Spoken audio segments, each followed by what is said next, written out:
Welcome to the Gaming Coop, the best space to talk about style. Let's introduce today's players. Player 1 knows a pair of people named Nicholas. It's Gabe. Huh? Player Huh? 2. Two Nicks. Two Nicks.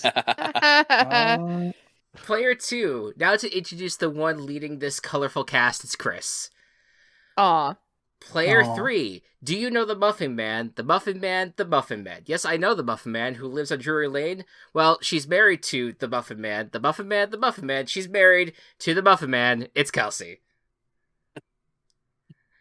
Player 4.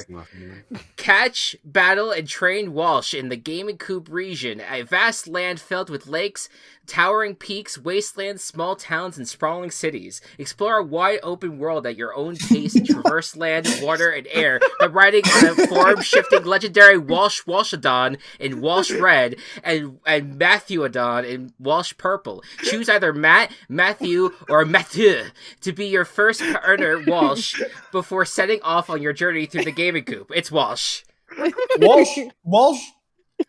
Walsh. Player 5, a big lump with knobs. He has the juice. I can't imagine a more beautiful thing. It's Matt. Player 6 has been decked by steam. It's Anthony. What? Oh. Wow. Hey, apparently a very confusing set of intros in this episode. Yeah. I was there for every part of it. I understand everything that's happening. That was great. Anyways, welcome everyone to the Gaming Coop. We are talking art style. We're talking, this is the second time we've done this, but of course there's a bunch of games that have great art style, so we figured let's do it again. Let's do another round where we talk about the beautiful animation, the beautiful colors, or lack thereof, in the game. Cow arts. of all the different video games out there. The first game we're going to talk about is actually an indie game of the year contender, and that is Tunic, and the person talking about it is none other than Gabe. Oh boy. I have things to say about this game next month. Okay, so to start, Tunic is an indie game that was developed in part by the same studio that did Celeste, was it? It's the publisher of Chicory and Night in the Woods. This is actually a new developer, a debut developer for Tunic. Okay. Thank you for correcting me. No worries. So yeah, this game is such a charming little adventure, and I absolutely adore the way it looks. So to start, the main draw about the game is that it is the camera is fixed in a isometric view, and what that means is it's at like a permanent 45-degree angle, both on the X and Y axis. So it's like you're always looking down at an angle to what the world is, to what you're doing in the world. And I think that offers a lot in terms of gameplay because you can hide a lot of secrets behind walls or hidden passageways and other things of the such hidden items. And I think that's a very creative way to look at a world that is both big and small. That's also another thing. The world can be both very large and very small because once you get the lay of the land, everything is really compact. But when you're starting out, the way the land looks, the way everything plays, it's just so unfamiliar and new that it makes a really rich experience. One of my favorite things about the game and the way it looks is the lighting system, because the game is also in part cel-shaded while also having a really dynamic lighting system. Most shadows and other things are in the cel-shaded art style. However, there is a lot of glowy lights and a lot of bloom when necessary, and the camera angles that still stay in the isometric view, but like parallax backgrounds and things that like the camera zooms out to see a gigantic structure in the background or whatever, or things like that. It makes the game look beautiful, and especially on like say the PS5 or the Xbox Series consoles where the game was optimized for It looks extra crisp. It looks extra, just all the fine details are there. And granted, the game is a very simplistic art style, but still, every detail that you can see is there, and it looks very sharp. Everything looks very colorful, and at some points, the art style can get like almost polygonal. Like the main character, he has noticeable like angles in his design, and so are like the blades of grass or the bushes or other things. It has a very polygonal look to it, and I think that really meshes well with the mood of the game because it's simplicity, and the story is anything but, which I think is a very nice what's the term, Contrast. Contrast. Yeah, it's an excellent contrast, because what I will talk about next month is mainly the story and why I love it for that also. But the story is told entirely through subtext. Like, there is no dialogue or anything. I think that also lends to the way the game looks and sounds and just everything about the game too, because everything is a visual. Everything is visual in the game, and I think that's a very big strength to its charm. Yeah, I played a bit of Tunic. I want to return to it and beat it before the Game Awards, because it got nominated for quite a few got nominated a few places. And I enjoyed my time with Tunic. It is definitely a harder game for me as someone who enjoys a little bit more of a linear storytelling of in terms of navigating and things like that. And of course, we'll talk more about it next month. In terms of the way the game looks, though, it's so gorgeous. I mean, I think you talked about the game itself and walking around the worlds, but even one of the key things of the game being finding the different parts of the game manual, and the game manual just looking so well drawn out, and just how it does remind you so much of like the old school Game Boy Advance manuals. It's just so it's very nostalgic, but it's also just done so well, and they explain it in a way that doesn't give it all away, but especially if you like the idea of mystery and you like the idea of trying to figure things out while not being explicitly told what to do in the game. Was such a great method of doing it, because it's like, hey, like, I think a lot of us probably scoff at the idea of especially when we were younger, we used to get physical games all the time about, like, we should look through the manual. Like, fuck that. No one does that. Or at least most people don't. Most people don't. You are talking to the one person who does. But, who did. You and our dad, because our dad would be having a stroke right now if you heard us be like, we don't ever look at the manual. Like, my dad's an engineer, and he's obsessed with us looking at instructions, and he's like, you read it through once, and then you read it through again. And I'm like, I put it in the trash. But there's also a difference to me, and I know Matt's talking about games, but I feel like there is a difference between, like, a manual for games and a manual of, like, actually, like trying to put something together. If you're putting something together, or something like that, to be like, okay, yes, of course you fine. have to look at the manual, but I would still never look at a manual. I'd rather walk into traffic. But I don't know, like, it's just like, hey, this is a cool way to look at it, and it encourages you to look at it, because ultimately the game doesn't tell you what to do. And I'm always, I don't know how I always feel about that, but just because, again, for me, I like kind of being told, like, what's next. But for people who really love the mystery of a game, this is up their alley in that front. But again, the game's gorgeous, and so much play with the manual, but as well as, like, the lighting in the game as well is so well done. It's my favorite part. I'm excited about going back to it. The lighting to me was like, I was in awe of the way that they did the lighting, with the lighting in the shadow, but in particular, because I watched the trailer, but then I just kind of, it kept playing, and so went to another video where it was a lot more gameplay. It was like an 8-minute video from GameSpot, and there was one part, unless this was also in the trailer and I missed it, but it looks like you're underground, and there's some sort of, like, fire of some sort, but the radiant light around the fire is like prismatic and rainbow and Yeah. freaking amazing, and it's different than the other lighting in the game.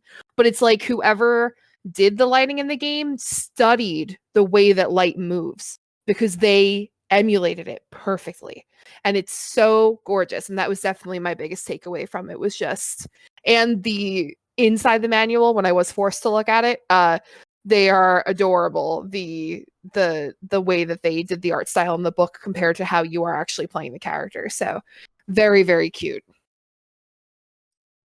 Fun fact. Some of the images in the manual are direct references to the Zelda 2 manual. Oh. There's a boss with like a sword and it has like 3 jewels on it. And the minute that I saw it in any of the trailers, it reminded me of a Zelda character. But I don't know if that's true, if that's inspiration or not. But I know like 4 of them are like direct references. I'm not sure like if all of them are though. Gabe, you were talking about scale earlier, and I think that that's something that, at least looking at the very least, the trailer, I think comes through very clearly. If you were just looking at an image, you'd think like, oh, it looks a bit compact, and with the, the static camera angle, could it get boring? Could it, kind of leave you where it is? But looking at all of the different environments it takes you, and I think then getting the feel of like, oh, this is going to go a lot of places.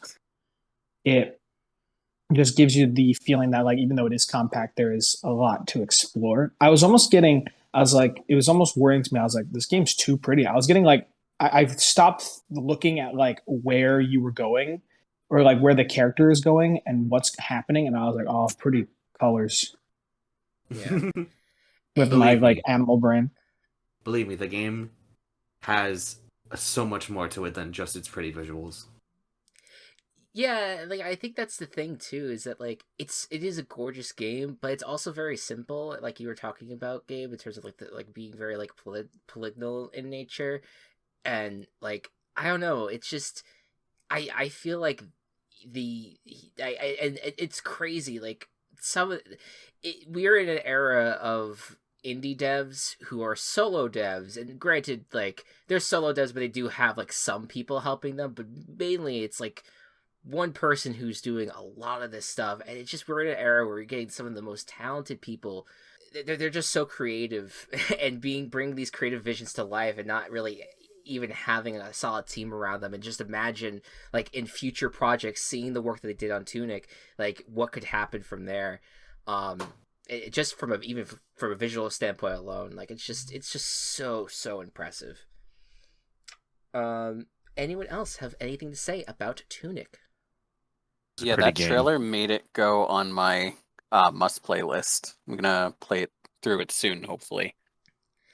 Yeah, and like I said, I think I'm gonna play through it. I want to play it before the award show, but even but just for the purposes of talking about it in more detail, come next month, because I know right now that is your game of the year at the moment. Game there next month's show is game of the year. So excited to go to even more details about Tunic. I think that Go Cubs was going to say something, but I was just gonna say that looks really pretty. Okay. All right. Well, from there, we're gonna go to another indie game of the year contender in Neon White, and that is a game that is high on my game of the year list. And it's me that's going to be talking high. So Neon White has been a game that I've had on my eyes on for a while. I believe the first time we saw anything of it, it was in a Nintendo Indie Direct, I want to say, like Indie World, and this is by a developing studio called Angel Matrix, but most people refer to this being the next game from Ben Esposito. And if Ben Esposito doesn't ring a bell, he is the man behind Donut County and has also done work on games such as What Remains of Edith Finch. Both of those games I also very much love, and so this guy is just very good at what he does, and decided to do something vastly different from what his older works. And so Neon White is what I could best describe as a speedrunning game. It is an action platformer where you are a neon, and what a neon is that you are someone from hell who has been brought to heaven to take down the demons that have decided to place themselves in heaven and take up residency, and the heaven wants you, the angels of heaven want you to kill them, and they task a bunch of neons to do it. It ends up being kind of a competition because ultimately the person that does the best job will actually gain entry to heaven. It's kind of convoluted. It's I would say the plot of this game is fine to maybe bad, but I that was not really something that anyone cared about when this game came out, because what made this game great was the gameplay, and I think I'll go into the gameplay, but I don't want to stray from the main topic here, which is art style, which is essentially you are put on a mission, and these missions kind of they have like 10 levels within the mission. Of course, that number varies. And you are you go through each level, and the goal is just to get to the end as quickly as possible. But in order to actually access the finish line, you need to be able to navigate your way there, and you also need to make sure you take out all the demons that are on your path. This is done by picking up cards, and these cards have gun icons on them, and these are guns that you use to shoot at the demons. Now, these demons could die in like 1 or 2 hits. It's super easy to kill them. Kind of for a speedrunning game, it kind of has to be that way. You can't spend 10 minutes shooting at an enemy just to kill it. Like, they want you to do this as fast and quickly as possible, and so it's really it's not like it's like a combat game. It's not. I for some reason this game got nominated for action game, and I guess it is an action game, but it really, a lot of it has to do with your movement and your platforming. And the best aspect about this game, though, is the fact that while you use the cards as weapons, they also have a discard ability. And when you discard a card, or I don't know, that's gonna sound redundant after a while. There's a certain attribute that is attached to each of these cards, and they're color coded, which gets into the art style sort of things. Because you have early on you get a yellow card, and it's like a pistol, and the pistol it does its job. It's not the best gun in the game, but you kill enemies. But the biggest thing is that you will probably reach a point while you're trying to reach the finish line that you can't make a jump. When you remove the card, it will give you a double jump, and so it'll get you up to a higher platformer. There's another ability, like I want to say there's one that is like an SMG, and when you discard it, it will unleash a bomb that goes across the map, or it will go across the map to take out a demon, or depending on where you aim it, you could place it right at your feet to give you an extra boost up to a platform. There's cards that you discard and you boost forward, or that you ground pound. Basically, the game is set up in a way that you will know what you need to do to get through obstacles, and also take out whatever enemies are in your way as well. And I think it's done brilliantly by the color coding system, because I'll be honest, I said SMG. I have no fucking clue what the guns are on these cards. I don't really know guns well, but I do know colors, and I know that the green one means ground pound and the blue means dash. Like, this is, and I think that they just do a really good job of echoing that throughout the game. And it's just, it is just so much fun to play. I mentioned it at the time when I was playing it, but I think it's like just the best game I've played, that like the best feeling game I've ever played. I don't know, like I'm trying to think of the best way to say that.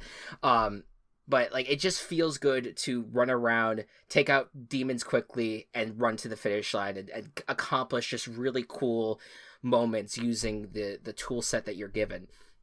Now, there is a whole other side to this game, which is a visual novel aspect of this game, where you are talking with the different characters of the game. You interact with other neons, and it turns out that the neons that you are mostly talking to have a history with you, that you basically all died during the same mission is what you end up finding out.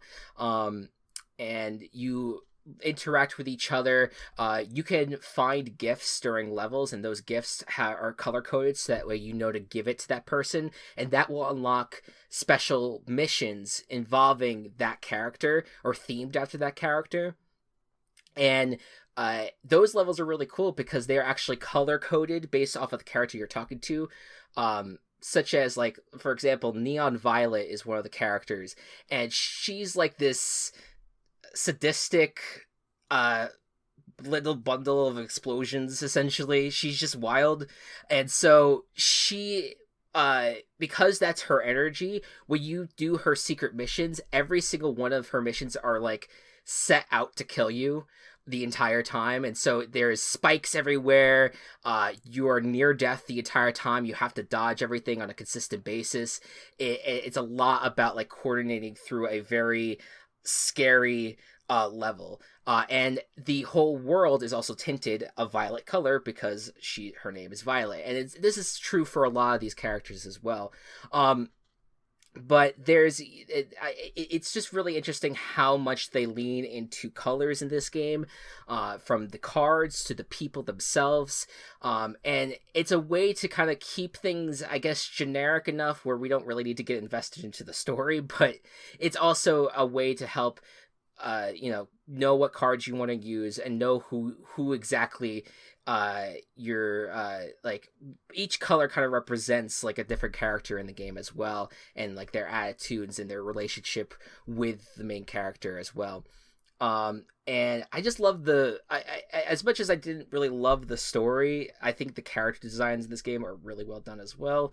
And I think my favorite characters in the game, in terms of design and just the actual actors themselves, were the angels, or at least some of the angels, because there's a joke in the game is that the angels can be whatever you want them to be in terms of how you see them. And so all the characters, all the angels in the game are cats, because that's just way White, who is the main character, that's how he imagined them. So Mikey is basically the guy that deals out the missions to you, and he's very funny. He is voiced by Someone Cho, otherwise known as Prosy D. Cool. There's also Raz, who is just the bartender at a local like hangout spot, and he really doesn't do anything during the game, but he's just nice. And he's just like a funny, like a chill character. There's also the receptionist, who I forget her name, to Mikey, but she's also very funny throughout the game. It's just like, as much Her name as is Gabby. Gabby, that's it. Yeah. So there is like, as much as I think the story is just fine, I think the voice acting is pretty good in this game. And I think that the standouts are the cat angels. But overall, this game looks gorgeous. I love that they play with the 2D visual novel, and in contrast have these 3D environments that you're playing in, and the way they use color to differentiate between levels and differentiate between the cards. It's just, I think it's just really well done from a visual standpoint, and of course the gameplay is just so good. And I would love to hear anyone else's thoughts on Neon White. Yeah, it just looks like it would just be fun to play. Mm-hmm. I think looking at the gameplay, it gives this floaty feeling, but I think that would be really fun to just jump around and shoot. And I think that's, from the sound of it, is kind of exactly what they're going for. There's a lot of parkour, jumping around, a lot of, using the different cards to figure out how you got to solve it and what to discard when, is how the sound of it. And from what I've heard too, I mean, there are some pretty recognizable voices here too, like Steve Bloom, who you guys might recognize as like Spike Spiegel, or like the voice of Toonami, playing Neon White, the main guy, or Ian Jones Cordy as I think Neon Yellow. A few other people too. I was going to mention Sung Won, but a lot of them seem very talented, and it just looks like it would just be a lot of fun to play. Absolutely. This is the least Chris game that Chris has ever talked about on this podcast. I was gonna agree. say my I was like, it's so anime, it's so weeby, and I was just like not expecting it. And that's really what my takeaway was. But in looking at the gameplay too, like I remembered that you actually played this on call a few times. Yes. And we would watch, and it was so anxiety inducing for me. It was so fucking chaotic parts of it that I was like, okay, this is the least Kelsey game Chris has ever talked about. Like I would never play this, but it's very cool looking, but just so different. Just so different, but in the best way. It's definitely like the attitude of this game.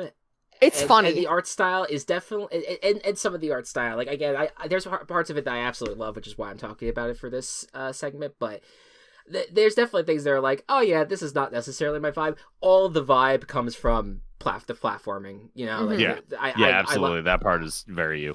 I love the feeling of getting and the speed run aspect, I guess too, because I do like going fast in games, and so this is just. Gotta go fast. This aspect of it is that's really what attracted me to this game. It definitely this, and I guess God of War are like two games that are just like, did not expect to like these games, but I very much do. Yeah. It looks great, and it looks like a lot of fun. I saw two speedrunners competing through a series of levels in it, and it was just so fun to watch them with there's kind of like an optimal strategy, but there's a lot in the execution that you need to pull off, and sometimes seeing things outside of the path that the level gives you. This is definitely on my list of games I need to play, and the style in it is really good. Yeah, I think it has a very striking art style. Like I do also remember you playing this on call some time ago, and I thought it was just complete eye candy. Yeah, I think I even said someone brought up that they remembered this as like they said it was some sort. It reminded them of some sort of specific Sega system, and I'm gonna forget which Dreamcast? one. I think it was just a Dreamcast game, but it might have been something different. But yeah, like it was definitely like there's like a certain vibe to this game that kind of also hit nostalgic points for people. I didn't get that because I didn't really have a Sega console ever, but I also just I just really, really vibed with it. And I will say the speedrunning aspect of it, that is what really made it such a popular game for like the first few months it came out, because there were so many people that were speedrunning it. I ended up getting you get medals at the end of every single level, and I worked to make sure I got the platinum for every single level, which was very difficult, but I did it.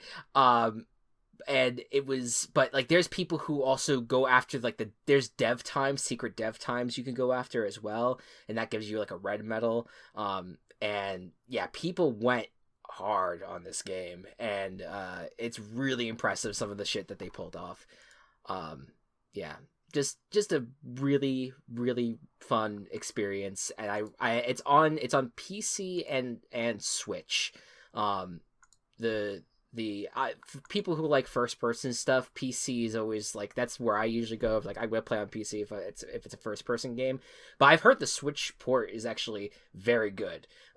So if you're worried about that, I would say don't. It sounds like it is a very fun time on there as well. We're gonna go from the anime, fast paced, action packed setting of Neon White to a more chill. Wait, say again? Yeah, I was like, the much better one. No. right. To a much more chill but a little spooky atmosphere that is the Rusty Lake games. Kelsey, tell me about this. Yeah, I don't know if I'd call this chill. For The gameplay is chill. It's like point and click. It's point and click. It is point and click, but for reasons that I will be sharing with everyone very shortly. But yes, it is. So the Rusty Lake series is a point and click escape room mystery game series. You have the Rusty Lake Hotel, Rusty Lake Roots, and then several other games. They also have games that aren't necessarily titled underneath the Rusty Lake series, but they are within the same art style and type of gameplay. I unfortunately don't know the name of the team. I'm not sure if the developer has an actual, they probably have a name. I failed to grab that. I know them by their actual names, which are Martin and Robin. As far as the team behind the games, they're based out of Amsterdam. And they describe the art style. They described their inspiration for the game series. Heavy inspiration came from David Lynch's Twin Peaks, which probably gives you, anybody who's familiar with Twin Peaks, gives you an idea of the kind of like surrealism and humor, but very macabre elements to the game itself. I would describe it as like a cartoonish surrealism, but it kind of has like a scrapbook style feel to kind of the way that it's pieced together. The artist of between the team of Martin and Robin, Martin is the actual artist, and so he has a very particular type of art like style to him that all of the games have. It is quite, if I had to give it like two the name I'm sorry, I'm just getting an interference here. There's a little birdie who just told me the name of the company is also Rusty Lake. Thank you, birdie. So the name of the company is also Rusty Lake. But yeah, so it's Martin and Robin. Martin is the art style behind it, and so I'm going to focus primarily on the art style, but in order for me to kind of describe the bizarre and macabre and kind of surrealist nature of the actual gameplay, I'm currently in the middle. I finished my first run through of Rusty Lake Hotel. I am currently playing Rusty Lake Roots. I'm about like 3 or 4 chapters in. But the premise of Rusty Lake Hotel is that you are brought to a hotel and you are asked to invite the guests at the hotel to dinner. And these are the guests that you have at the hotel. They are a rabbit, a boar, I think a goose, a pigeon, and a deer, and there's another one who's not present because he's already dead. So I think an owl, maybe. I forget who the other person is, but they are so as you're playing very early on, you're very privy to the fact that each night you spend in this hotel, you have to go into the room of one of the dinner guests and solve puzzles in order to kill them, because they are the main protein in the dinner that is going to be served. And so you essentially have to solve the puzzles in order to determine for each of them what the murder weapon is, how you're going to kill them, the exact order in which you are supposed to execute the tasks of the room. But there are, like, for each recipe, there are 3 ingredients. And so what's really cool, and I unfortunately don't have a screenshot of that because I didn't take screenshots when I was playing the Rusty Lake Hotel. I have more screenshots from Roots.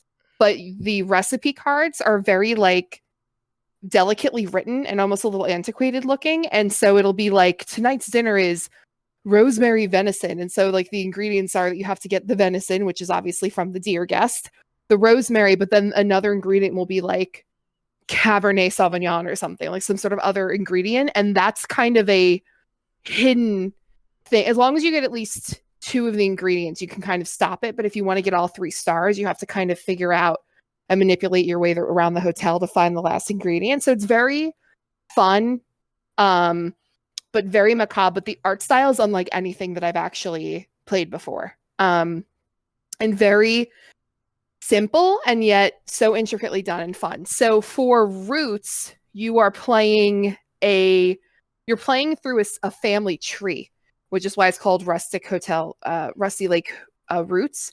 So you're kind of working your way through this family tree and you end up in different scenarios over different years. So this is just an example that I'm sending you of the way that the art style looks when you're kind of first selecting a chapter to play. And if you look in the background of this image on the lake, that's the Rusty Lake Hotel from the first game. So they all exist within the same world, which is cool. But then also there's a puzzle at one point where you have to manipulate items on a bookshelf, and they are the heads of each of the people in the game from the Rusty Lake Hotel, which I thought was really neat. But it gets really fucking weird. Like, I'm just going to be straight with you. It gets really fucking weird in certain scenes, like very bizarre. So I have a series You have a tendency to bring those kind of games to the quiz, yes, by the way. but this wasn't my intention. I genuinely enjoy the art style. No, absolutely, yeah. But this got weird, and if anybody is at all squeamish, particularly around like birth, I would advise that at any point you are welcome to mute yourself or step away. I'm not going to be offended. Nothing gets particularly graphic. It just kind of gets bizarre. So there's a particular scene in which you've gone through a couple of chapters of the main first guy's life. He now has a wife, and the way that they present this scene is as if they are expecting a child. So you open up the scene and you have a woman sitting on a bench.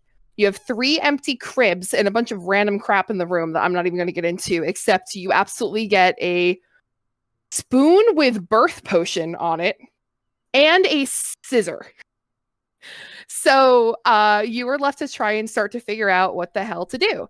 So, and this is mild spoilers for this puzzle. So if you really don't want to hear it, it's fine. But like for the most part, I just need to make my fucking point. So you give her the spoon with birthing potion, and she hikes up her skirt. She proceeds to give birth to all 3 children, where you need to use the scissors to cut to the umbilical cord as they dangle out of her. So, normal fine. stuff. Fine, right? So then I believe that it has to be that after all 3 children are birthed, you get my name for the coop today is placenta. So they give you a placenta that you have to retrieve. And throughout each stage I don't know, I've only played through like the first handful of chapters, so I don't know if this is truly super, super long, but there's a little puppy in the beginning, and he eventually becomes a doggy, and he's really cute, and he hangs out. But in this particular scene, the doggy has a key around his neck, and you got to figure out how to get the key from the doggy. And I explicitly remember playing this. I think I was on call with Chris, and I was like, oh, this is so weird. This is so bizarre. They're not going to like make me feed the placenta to the dog, are they? Spoiler alert, you do. You got to feed the placenta to the dog. And so this is what it looks like, where he just kind of is like hanging out with the little placenta as like a little treat. And then it was such a good placenta that he passes out because he's all got like this placenta naps. And then you can like take the key. And then I don't even fucking remember what happens after that point because I was fucking like, what the fuck just happened? But like, so, and it's just the events take place in kind of like this scrapbooky point and click type of adventure. And yeah, so the graphics kind of just are what they are. They're very straightforward, but they're very unique and very beautiful. And it is a chill gameplay style, but it leaves you feeling a little concerned for the creators. Sure. But in like a fun way. Like I kind of like when people just like let the freak flag fly and Absolutely. just be who they are and be what they do and whatever. So it's definitely that kind of game. It's not for the weak-hearted, but it's really, really fun. So yeah, placenta. God, I remembered, you were streaming this a little bit and Yes. watching you play it, and it really does hit home that flash game uncomfortableness of, and I'm going to be talking about this a little bit when I get to my game, but like just how you could go from like 0 to 10 really quick on the internet, especially what seems to be with flash games. And oh my God, it was giving me kind of like salad fingers vibes. So I totally like, it was reminding me of like figuring out how to get to access albino black sheep when we would use like the computer labs in middle school and all the creepy flash games that were on there. Yeah, I always like a good puzzle game, and it really gives me that vibe of, oh, we're gonna get uncomfortable, and the solution's gonna be a bit uncomfortable, but we're gonna get there. Yeah. Yeah, I enjoyed watching Kelsey play through that. I think I remember watching a little bit of you playing Rusty Lake Hotel, and then you starring Rusty Lake Roots recently, and then seeing this scene play out. And then there was a scene after that was actually very funny as well, but I will not spoil for people who want to check it out for themselves. But yes, I thought that you're talking about the potion that he makes that's either it has a 50-50 chance to either cure you or kill you. Yes, we will not save anything more beyond No, I won't, but it was very good. Yeah, I mean, I'm a sucker for a puzzle game, and I feel like I should probably play these, but I feel like there's some more enjoyment in seeing someone else play through it and seeing having our collective reactions when you have to feed the placenta to a dog. But no, I mean, regardless of the obscureness, or not obscure, but like the weirdness of the puzzles, I do appreciate this game and the way it looks. I mean, fucking the landscape in the one shot that you posted earlier, Kels, where it shows the hotel in the background with the lake. That it looks like a painting. It is so gorgeous. It's beautifully done, almost in like this colored pencil type of like beautifully intricate fine art. What medium it was that it reminds me of like if you had really really really nice colored pencils and had like a lot of time on your fucking hands, because the texturing on this would take forever. But that's that, like, I don't know, but again, it's like these things and these feelings that make it feel almost like old and antique, and like very like that, the kind of mysteriousness that comes with things that are old, things that hold stories, that have stories to tell because they've been around and they've seen so much. So like kind of navigating these stories lends itself to that. 100%. Yeah, there's always a special place in my heart for Flash games like this, and it makes me happy that this one is like released and maintained in this year of our Lord. But the style for it is awesome, and it's just, when you said macabre, that like hits the nail on the head.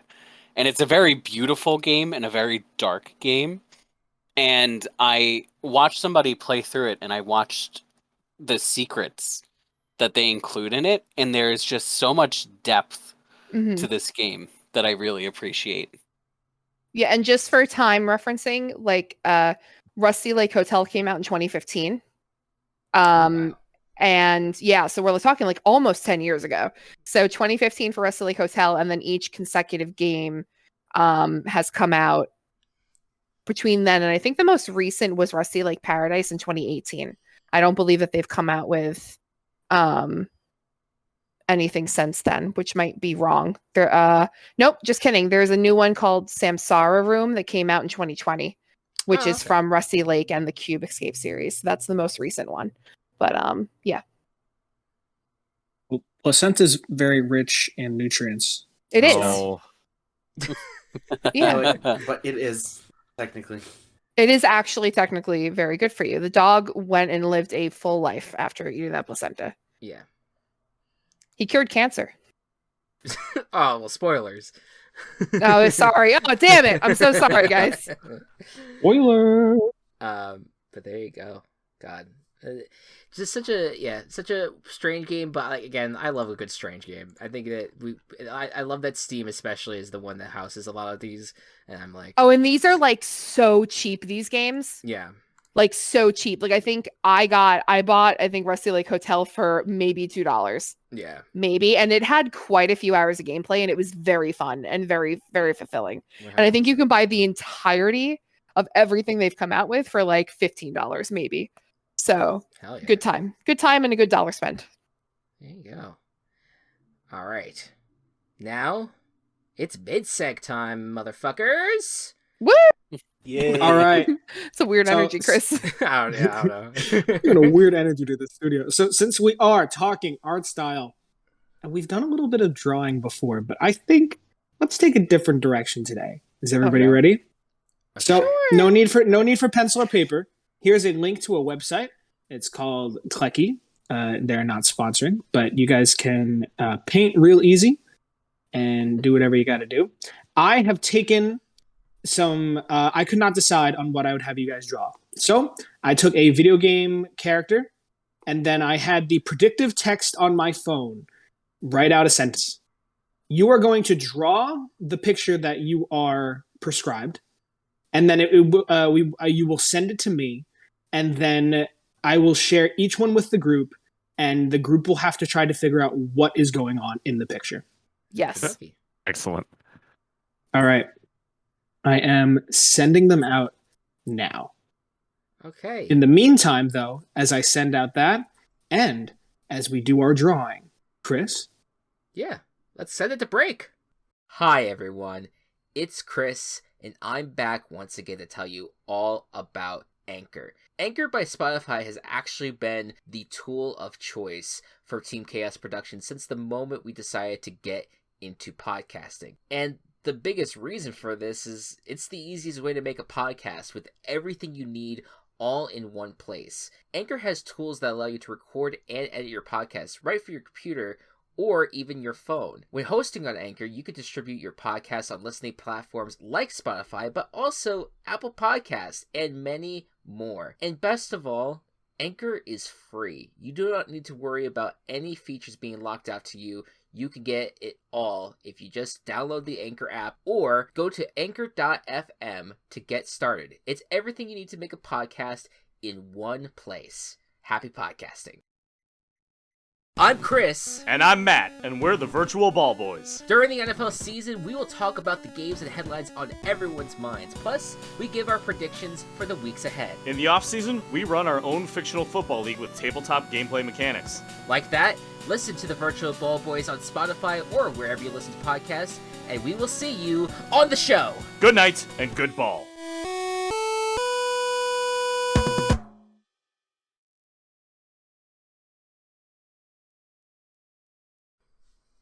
And welcome back to the Gaming Coop podcast. I have everybody's wonderful, beautiful, and amazing drawings. Let's go in a completely random order. Let's grab this one. Copy that. So like I said, it was predictive text, so you don't have to get the exact prompt immediately, like word for word. But here we are. Chris, you are not able to guess for this one. Okay. Pikachu is a car repairman. Pikachu is calling someone to help fix his car. Pikachu is breaking into a car and calling his friend to say, wait where I told you to wait. Pikachu stole tongs from the buffet and is texting his getaway driver. I don't. You all took my guesses. Sorry. Before I pack this up, does Gabe, you got one more guess for me? You all took my guesses. Sorry. You all thieved from my mind. Go faster. Gotta go fast. Gotta go fast. This has been the month of Sonic. You could not channel his fastness. Excuse me, it's the month of Pokemon, thank you. Do you not remember the greatness that is Sonic Frontiers? Please. The prompt was Pikachu has a new phone call for today and is working on a new car. Okay. Sonic Frontiers, who's she? All right, here is your next photo. I will say I am proud of my Pikachu. It's a good Pikachu. It is very you good. did an Great excellent Pikachu. job. I see that you definitely use the fill tool. Yes, had to. I didn't. All right, here's the next one. Now, Matt, you cannot guess. Okay.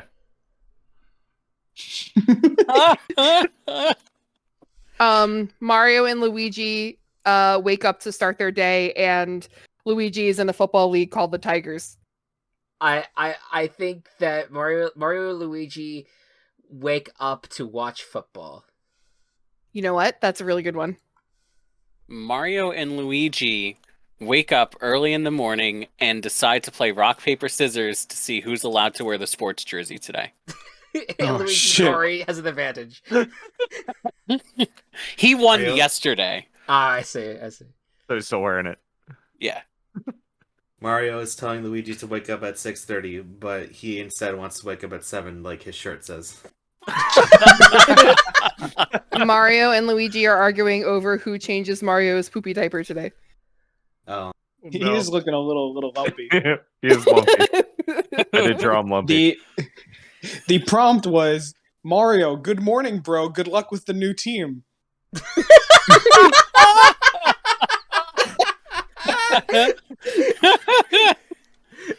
It was, because of predictive text, it was almost, Mario, good morning, bro. I love you so much, I love you. Aww. Aw. Real quick, we should definitely collect these and put them in a folder. I definitely will. If Okay. you are listening at home, please check the description. I will have a link there with the photos for you to pull from, Yeah. and you could see. I'm sure you'll see the. I'll try to put them in the order that I'm doing them in now. All right, here's the next one. Kelsey cannot guess. Oh my goodness. Kirby is Kirby- Thanksgiving eating. Yeah, Kirby is eating nuggets and turkey on Thanksgiving. Oh. Kirby is eating inhaling. that Oh, go rotisserie ahead. chicken alongside the baked potatoes. Didn't even think about it. Could it be baked potatoes? Kirby inhaling the chicken and all the cookies. I'm impressed. Yeah, I think Gabe might have had Gabe. the closest one. Gabe got it. The prompt Wow. was Kirby and maybe some chicken or potatoes. Oh my god. I feel like I should have leaned in on the maybe and like had a question mark somewhere, like maybe chicken or potatoes. But Maybe. That chicken looks like Barnaby. I know he was my inspiration, and Duke was my inspiration for the potatoes. Yes. All right, here's the next one. Anthony may not guess. I know this one. Oh my god! Oh my god! Kratos does laundry. Kratos is packing up to move. I mean, do the rest of you want to give a guess? I know. I Kratos- think that's the perfect guest. Kratos is working his retail job, but I think Kratos is packing up to move is like really Because perfect. the weapons are in a box and one's more miscellaneous. I love the folded laundry in the basket. I was hesitant after Kelsey because Kelsey, you got a right on the head. Oh, It really? was Kratos is doing laundry and packing. Oh, there we go. Holy shit! Nice.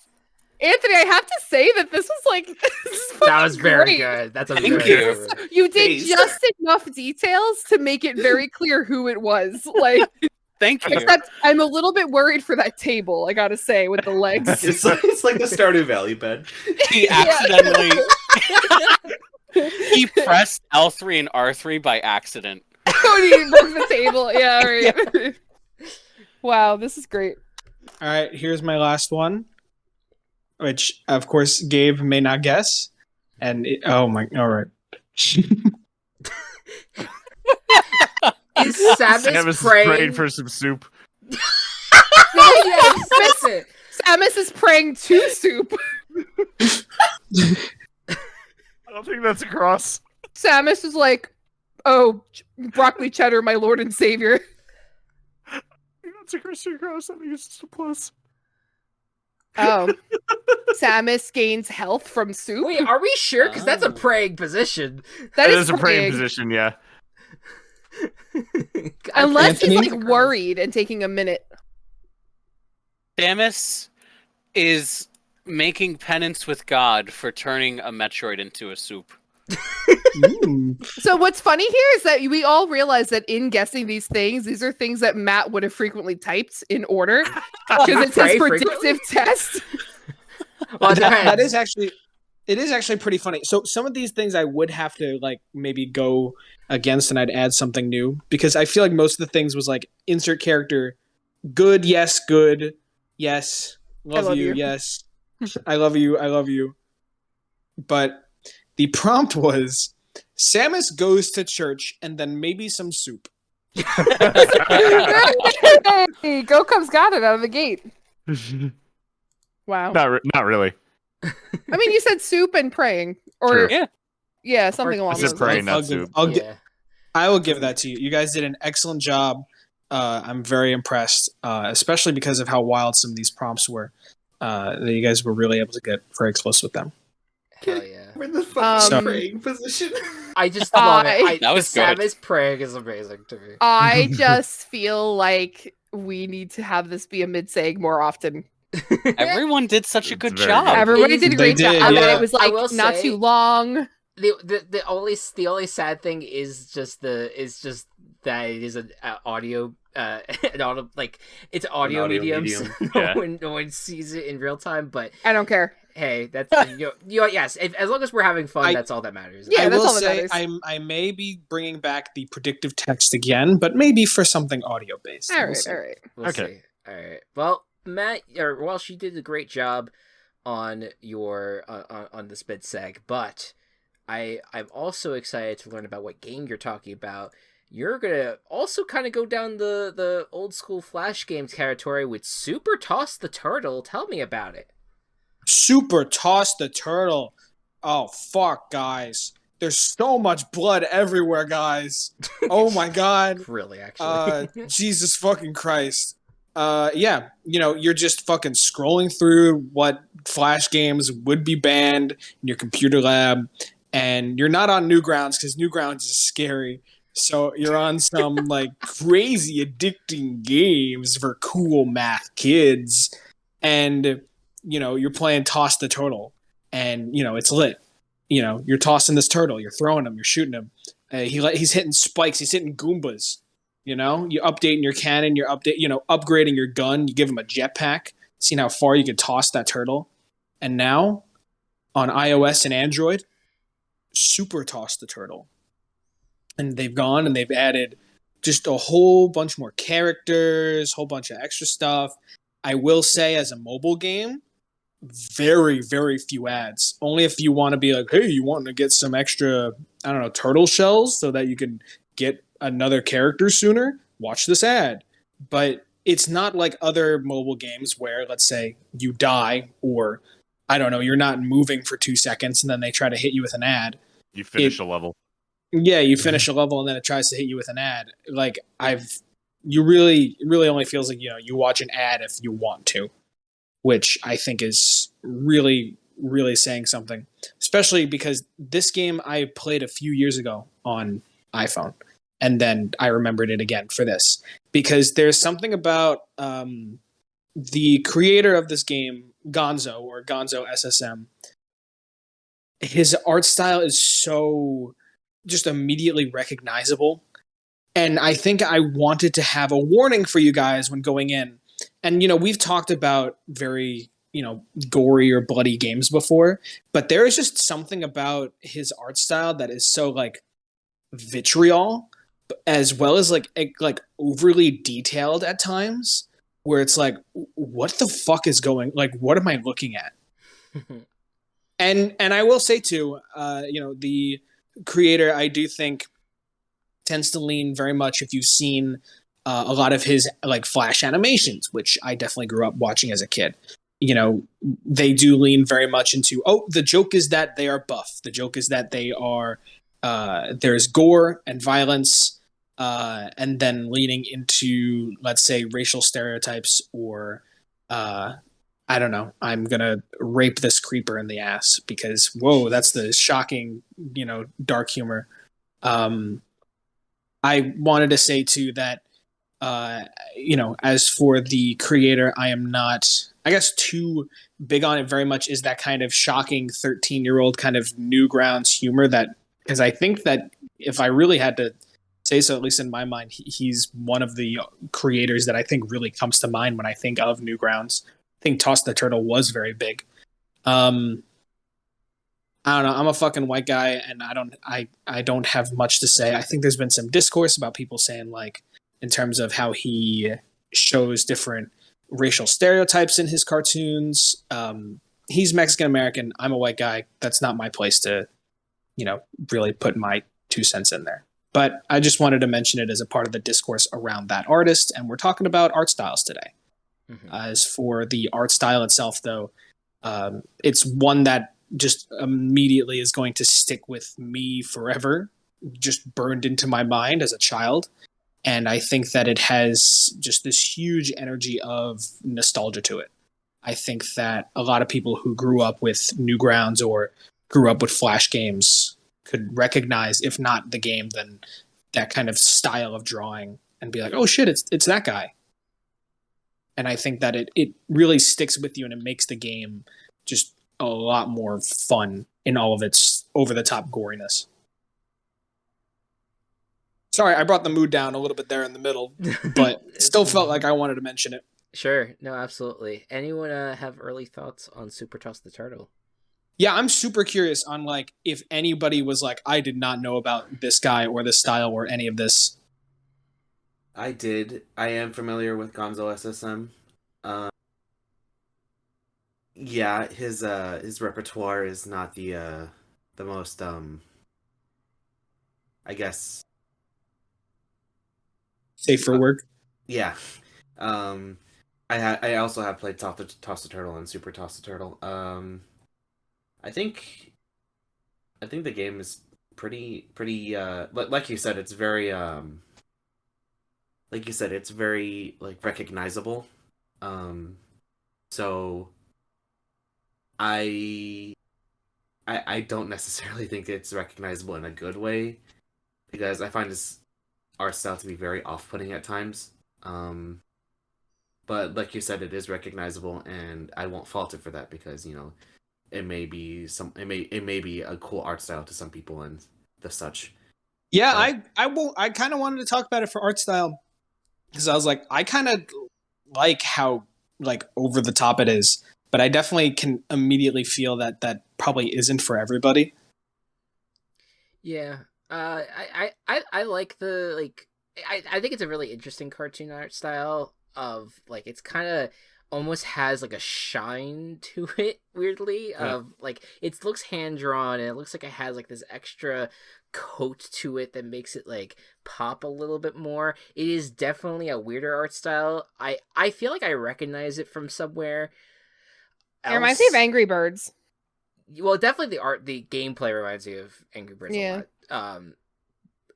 I feel like I just feel like I've seen that before. I don't really watch based off of just a quick Google search of him. I don't really recognize any of his other like any of his shorts that he's done on YouTube or anything like that or Newgrounds. So maybe it's just people have a similar art style to this that I'm thinking of.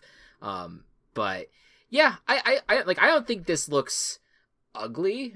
I don't think like I think there's certainly facial expressions that the animals have that are a little like extreme at times. But like I think this works for what it wants to do, which is to be kind of goofy, be a little bit of a meme, want to have just be a little bit on the funny side of things, not to be taken super seriously. Yeah, I've never heard of this though before. I think it's, but I could definitely see why it's fun though in terms of wanting to build momentum for a long time to see how far an object could go. Oh my god, you get to a point and you're launching and you're going so fast, and you just maybe freeze frame because you hit something for a second that launches you even farther, and it is the most weirdest fucking face and the weirdest fucking creature you've ever seen in your entire life because it's animated and drawn in such an out there surrealist way, and you're like, what the fuck was that? And it just launches you even farther, and it makes you there's almost like a mystery to it. It's like, what the fuck is in this? Yeah. In a very like in an over top and like really stupid but like very fun to me kind of way, because I have the 13-year-old in me still thinks it's very funny. Yeah. No, I can appreciate it. In contrast to what we said earlier with Neon White and Chris, I took one look at this and went, this is such a Walsh game. Like I am so like it is exactly what I would picture Walsh bringing to the table and playing. And for whatever reason, and I don't know why, but I can't remember the name of the game either, but this instantly brought. I don't know if it's because it's Walsh, it's your game that you're bringing to the table, but I was instantly brought back to the game with the deer propelling itself by its own shit. Oh, that one game. Yep. And Oh, like yeah, for like the whole vibe, like I don't know, like I associate every game Castle like Crashers, that. Is that was the game? Yeah, that is Yeah. 100% the Newgrounds, It's style, all the same. Newgrounds Yeah. vibe. Yeah, it's all the So same that's community exactly- almost of like being memey. It's Really. funny. I almost talked about the game that what is it, the Behemoth made before Castle Crashers, which was Alien Hominoid, but I just hadn't played too much of it, and it reminded me of Super Toss the Turtle because I was going down that Newgrounds Flash Games route, which was how I got to this game of what I wanted to talk about.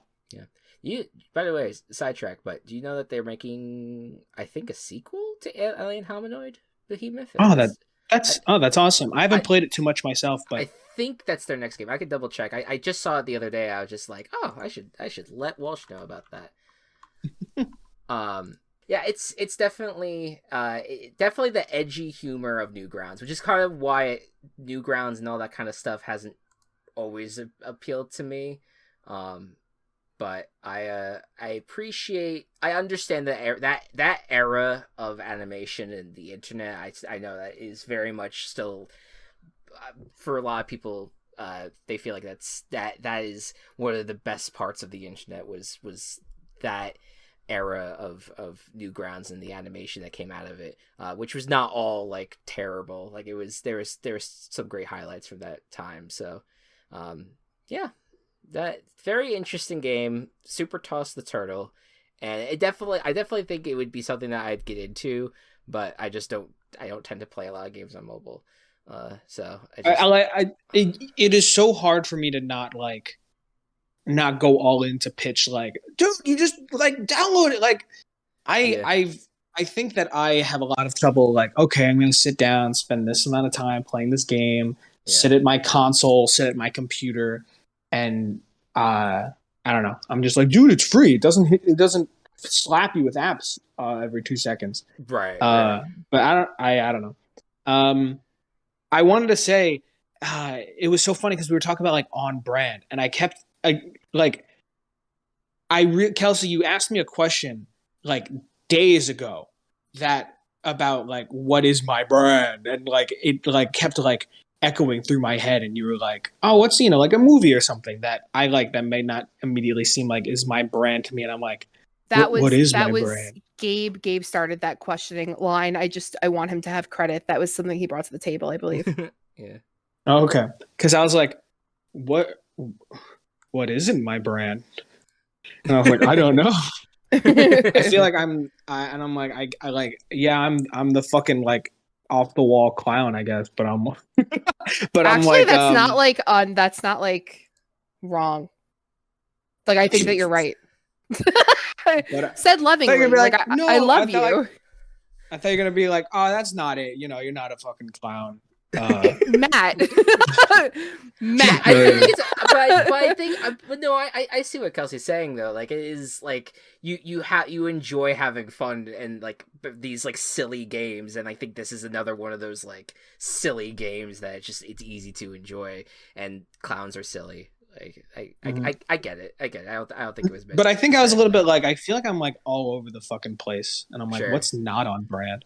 But that's my own existential crisis we can talk about later. That's fair. That's fair. Well, speaking of existential crisis, our next game was somehow the last game of a series that should have continued, but unfortunately has not. It is Sly Cooper 4, Thieves in Time. Matt, talk about it. Y'all like time travel? Yeah, Sly Thievius and my penis. I don't talk about this game anymore.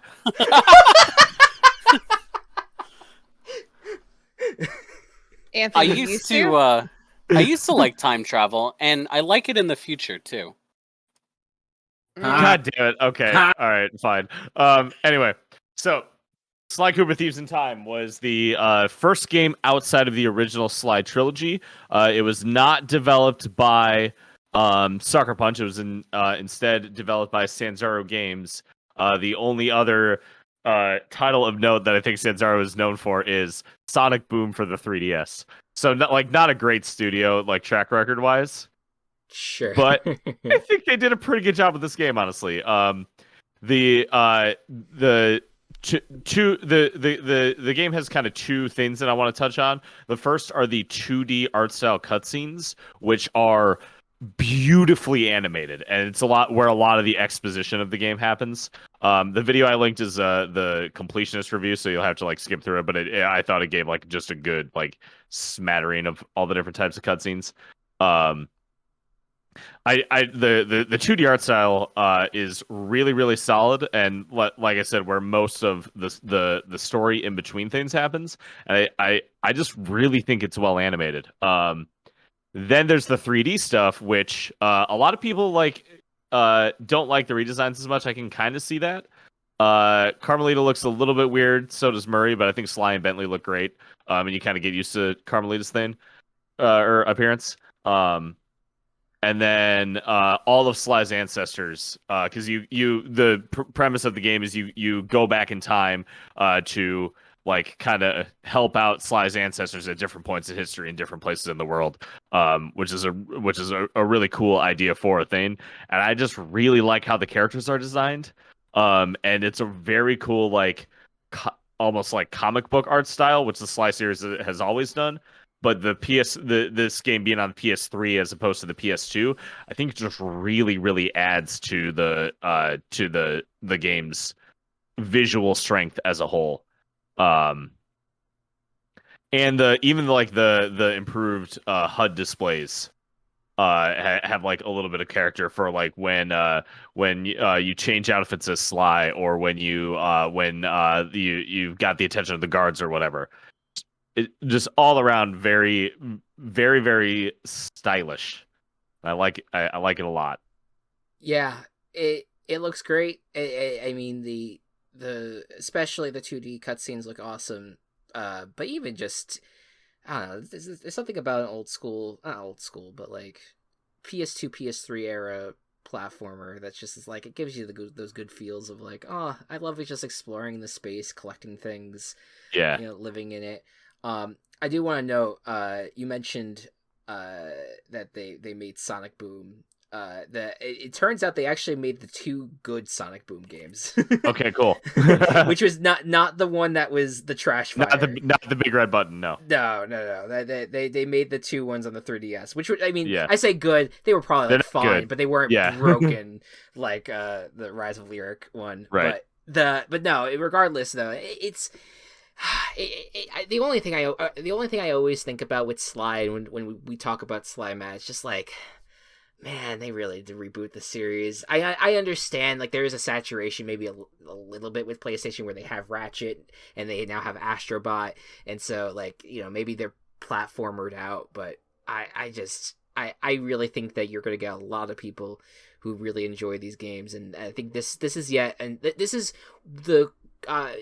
This was like the only Sly PlayStation 3 game as far as my understanding is. So this just kind of shows like how cool a game like this could feel. Like I mean, like look at I don't know, another a game that I think about a lot when it comes to like reviving something and just kind of continuing its story despite it being dormant for so long in this genre is Psychonauts. Like of how Psychonauts came out and is beloved at the time, but obviously it took them a long time to get Psychonauts 2 out, and obviously much different story because they had been working on that game, and then bad funding stuff happened. They couldn't get the game out, and then they had to Kickstarter, and then they got bought by Microsoft. I don't know, whatever. That's beside the point. But like you look at how Psychonauts 2 came out last year, and how great that game was, and how well received that game was, and how it was nominated for Game of the Year at the end of the year. Like this was. That just kind of shows like, man, people like this type of game. I know it's kind of a dying breed in some way, but it's just even just looking at the art style for this game, it's just like, man, I would kill to have another game like this come out and not just be left behind for no one to pick it up at some point. Yeah. Sorry, that was a tangent, but anyone else want to add anything else like? Thieves of Time? My contributions are very quick because I've never played any Sly Cooper, and perhaps this is from a place of ignorance because I don't play many things like this at all. I don't really do platformers, but it reminded me of Ratchet and Clank, and I'm sorry if that's like wrong. That's not wrong at all. Okay, all right, good. Because Very I didn't want similar to just be games. like, Yeah. I didn't want to just be like tailed main figure platforming. Therefore, it's the same. Like I didn't want it to be like a Elsie, stupid statement, how but fucking dare I you? know. But just really quick, because very funny was the video that you shared was really cool and really informative. But the first like minute of it is some sort of like anime woman intro advertisement thing of the video that you shared called like Alchemy Stars and then something about like a calamity. But I played the video, went to look at something else, and then came back. So I missed that this was like an ad, and I do not know Sly Cooper, so it was playing, but I do know enough of Sly Cooper from you talking about things. And I was like, this is not what I thought Sly Cooper was. Like this animation is so not what I was expecting. Like, Yeah. and then all of a sudden it got to the completionist talking, and I was like, oh. But it looks really, really cool. But I thought it was funny that I thought it was like a super weeby, sexy anime woman game for a second. And I was like, this doesn't really seem like Go Cubs. Like, I don't know. This doesn't really. But I think that it looks so cool. And some parts of the game, like the texturing, and like there at one point they were like fighting things or doing puzzles among glaciers, and it looks fucking awesome. Like the texturing on the glaciers and the water and everything. So very cool and very, very nostalgic. Everything felt. I have firsthand watched Matt play through the whole game. I think, like Chris said earlier, it was very stylish. I have also seen Matt play the other two and three, and compared to those, the game is like it is no contest, because the other two, while they had their charm, the mouth movements when they talk go just apeshit. Like it just does not follow at all. But I do appreciate the fact that the mouth movements do follow what they're saying, and like it's just a small thing, but it can go a long way. And but overall, I do like the way Sly looks. Not necessarily in his 2D animated form, because I did prefer the original style in the animated cutscenes in the first games, but overall, I think the game is just really, really, really good looking. And the consistency with the first game in the series, like it just looks like a natural evolution of it, which I thought was so cool. All right, I listen. I got a question. Sure. Why'd they have to go and make Sly so sexy? That was the point, though. He already has been. Like they didn't make him that. He just look at him. was. Look at him in this art style. He's so fucking sexy, man. No, I know. I get it. He's meant to be that. Everybody's like Carmelita. And no, his name is Thievius Raccoonus. No. Can I just say? I do have a few more things, but you go in first, Chris. No, I was just gonna say I'm playing. I have on my other monitor. I have the Sly Cooper for Thieves in Time. The video you said, I have it playing, and it just got to the part where there's apparently a rhythm section that involves I don't know who this is, but she's shaking her hips in order to get I guess the monkeys excited. No. Yeah, that is there are two rhythm games, two of those. The first one is Murray the hippo disguised as a geisha when they're in Japan. And then the second one is Carmelita dressed as a belly dancer when they're in like Arabian Nights era. Oh, okay. All right. Yeah. And it's like the one time you play as Carmelita in that section. Oh, she's throwing her ass back like Walsh on a job interview. Exactly. Yeah. Okay. Yeah. So the 5 worlds that you go through, each Sly game is except for two. Two has 8 levels. Every other game has 5 levels. Plus like a final area usually. Ancient Japan, very pretty. Most places are at nighttime just because thievery. Nighttime usually checks out. Japan is probably my favorite aesthetic wise. It's just very, very pretty, very cool. There's the Wild West, which is my favorite, maybe story wise, and my favorite of Sly's ancestors. There is like prehistory, which is the ice glacier time that Kelsey mentioned. Then there's medieval England, which is pretty dark, probably my least favorite, but really captures like that dark, stony aesthetic well. And then Middle East. I don't know what The fictional time period city that of is, but Agrabah. Aladdin, yeah, like Aladdin type era of history. But they're all very cool, very varied. And then my one complaint about Thieves in Time is it has the worst ending, like the worst final boss. Really great final level, horrible final boss that leads to a cliffhanger ending that they were planning, I think, of resolving in DLC, if not a sequel game that they just never got. Yikes. Which is so fucking upsetting. Yeah, and that's the thing. It's just like, man, it's just going back to my point of like, they really just need to get someone working on it. I don't care who. Just Sony has the money. They have the flexibility. Get a studio working on it. You know, there's so much potential. There's so much character, and this short, the game is almost 10 years old now, but there's a short that came out with it on PlayStation's official channel that's 5 minutes of the 2D animation of them just like pulling off a plane heist, and it is like, it gets me fucking hype like every time I watch it. It is so well animated, very well voice like it's Sly's narrating the entire time over like the action, but it's just in general really, really good. A really, really fun watch. Also, Carmelita in Sly 4 is voiced by Gray Delisle, who voices like Daphne in the modern Scooby-Doo's and Mandy and Azula and like a bunch of other characters. So. Oh yeah. Okay. Very good. Yeah. Very good voice actress. Very good. Very good voice actress. So one of my favorites. Yeah. I don't even think you didn't spell thief right, Walsh. Oh wait, sorry. I don't think I spelled It's raccoon right. phonics. I'm sorry. Can we state for the audience what just happened? Yes, I posted a picture. I posted a picture of the meme of like Cosmo pinning down Timmy, and like yelling in his face and screaming in all caps, "His name is Thievius Raccoonus." By the way, that meme got so old so fast. I still find it funny, but I guess funny too. I guess that's just the way it goes. Yep. Yeah, but anyway, play the Thievius Raccoonus. Nobody played it, but they should have, and now I'm really sad. Aww. I know that I think all the games are on PS Plus Premium. I don't have PS Plus Premium, but if anyone you okay does, there, bud? PS Plus.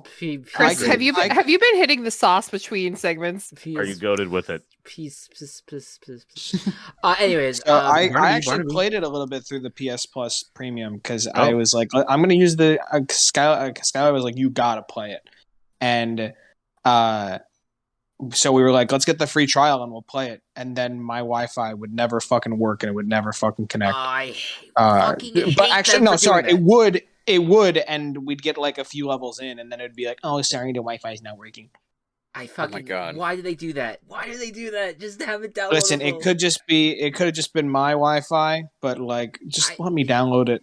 It's so annoying, so frustrating, but. Again, a series that deserves so much more love.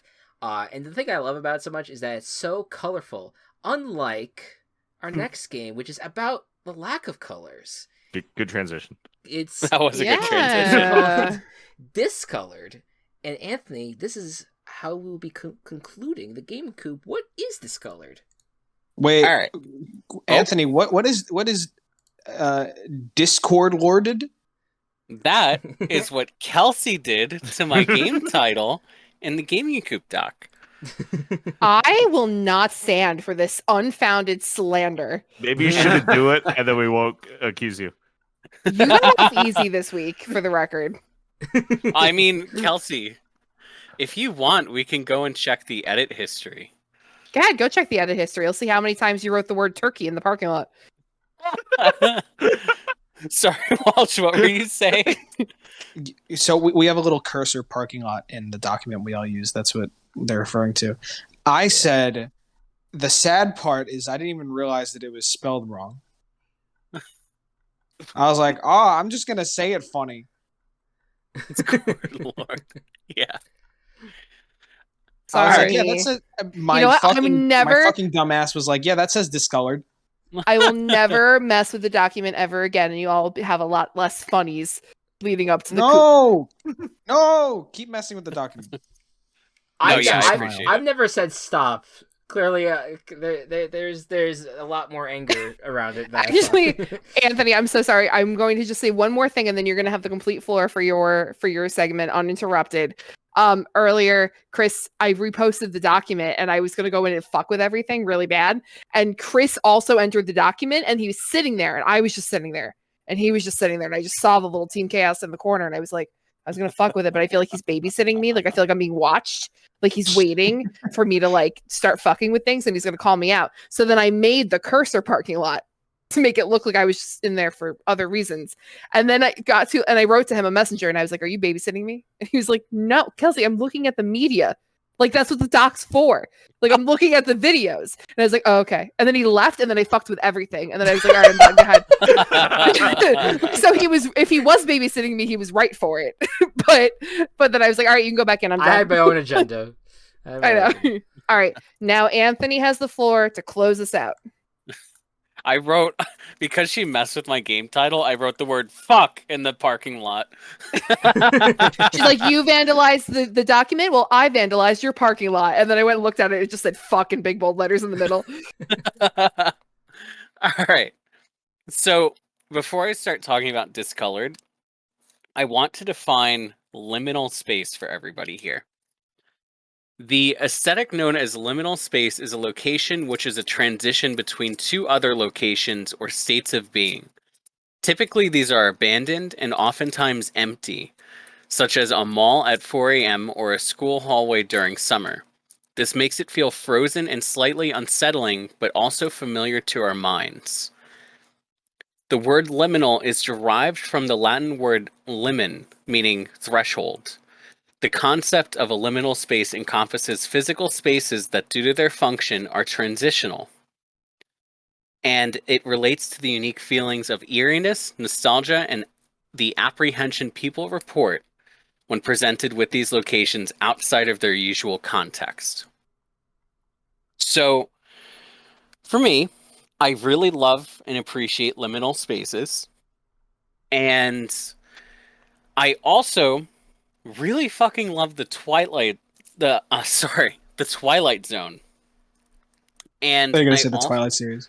The Twilight series, right. And I also have like a weird appreciation for like the Midwest, which all of this relates to the game, I'm sure that you can imagine, but the game creator actually references the Twilight Zone in his inspirations behind the game. But it starts off in this office, and you sort of step through this photograph into a black and white diner that's just located on this long stretch of desert road. And there's nothing as far as you can see in either direction. So you decide that you might as well go inside the diner and investigate a bit. And to me, this classic black and white diner setting just screams Twilight Zone.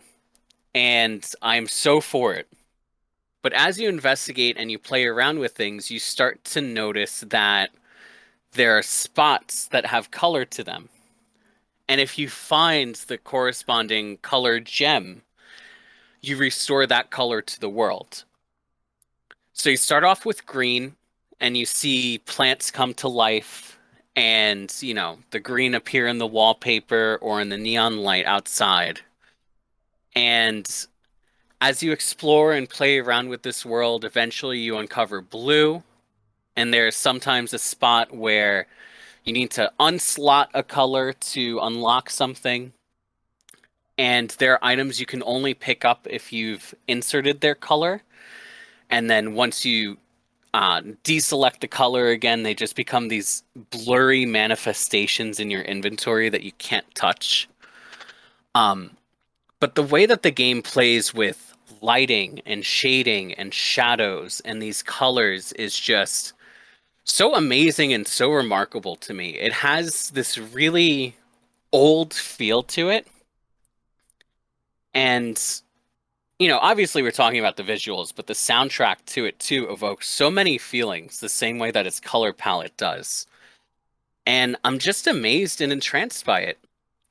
And once you insert all three of the colors, the game really comes to life. And it feels less alien and less uncomfortable and more kind of like normal and warm and reassuring. Um, and at the end of the game, you sort of uncover this evil entity that sucks all the color out of the world again. And you find a way to, banish them and then bring the color back. And, once again, just stand in the light of this beautiful world. And, yeah, it's really incredible. It's an adventure. It's a visual journey. One of the things I really appreciate about this kind of puzzle game that you get to walk around in is that you really start to scrutinize the little visual details as you look for all the elements to solve the puzzle. And everything in this game is just so well done and so nice and comfortable to look at. And I really enjoyed the game playing around with the aspect of color and lighting and visuals and day and night. And all these things came together to just make such a wonderful experience. It's so funny that you started this with talking about liminal space, because the first thing I thought of when looking at all this was superliminal. Like, immediately, yep. Especially obviously this is gonna be funny when I say this, because the game was all about like colors, but the color palette specifically does remind me of it. But of course, like the idea of like the vibrant colors that Superliminal had at times, like when you end up adding colors to this game, it kind of reminds me of that, and how that game also played with lighting as well. This is a very a small game. Looks like only it does not look like a whole lot of people have played it. And I always love discovering these games. I had not heard of it until you brought it forward, and so honestly, I kind of want to play it myself after seeing this. Like this is extremely my shit of, hey, want to just explore and do puzzles, and I'm like, fuck yeah, bro, this is exactly my shit. I enjoy it.